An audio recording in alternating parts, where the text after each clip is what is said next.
இப்ப ஏற்கனவே சிபிஎம் உடைய மாநில செயலர் சண்முகம் அவர் என்ன சொல்லியிருந்தார் அப்படின்னா, தமிழ்நாட்டில் இப்போ திமுக கூட்டணி ஒன்று இல்லை அப்படின்னு சொல்லியிருந்தாரு.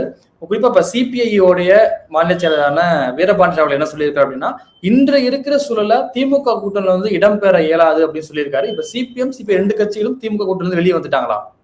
அவன் நிச்சயமாக வெளியில் வந்து விட்டாரு. அவர்கள் எந்த சூழல்ல தாவேகாவுக்கு ஆதரவு கொடுத்தார்களோ அந்த நிமிடத்திலிருந்தே வெளியில் வந்ததாகத்தான் அர்த்தம். கம்யூனிஸ்டுகள் மட்டும் ஏன் நம்ம கேள்வி கேட்டோம்னா, அமைச்சரவையில் பங்கேற்கல. இதுவே இந்த 4 எம்எல்ஏக்கள் இப்ப ராஜினாமா பண்ணாங்களே, இவங்க ஜெயித்து மீண்டும் சட்டமன்றத்துக்கு போயிட்டாங்கன்னா, இவர்கள் ஒருவேளை தாவேகா சார்பில் வெற்றி பெற்றாங்கன்னா கம்யூனிஸ்ட் ஆதரவே தாவேகாவுக்கு தேவையில்லை. இருந்தாலும் ஒரு மதசார்பற்ற அணி என்ற ஒன்றே தமிழ்நாட்டில் முடிஞ்சு போச்சு. அதுக்குதான் பாருங்க, வசமா பிரவீன் சக்கரவர்த்தி ஒரு புதிய அணியை உருவாக்கினார். முற்போக்கு கூட்டணி, சமூக நீதி முற்போக்கு கூட்டணி. முற்போக்குன்னு கம்யூனிஸ்டுகள் வச்சாதான் நீங்க முற்போக்கு. அப்ப கிட்டத்தட்ட அவர் அந்த கூட்டணியின் பெயரை முந்திரி கொட்டை போன்று அறிவித்து விட்டார் பிரவீன் சக்கரவர்த்தி.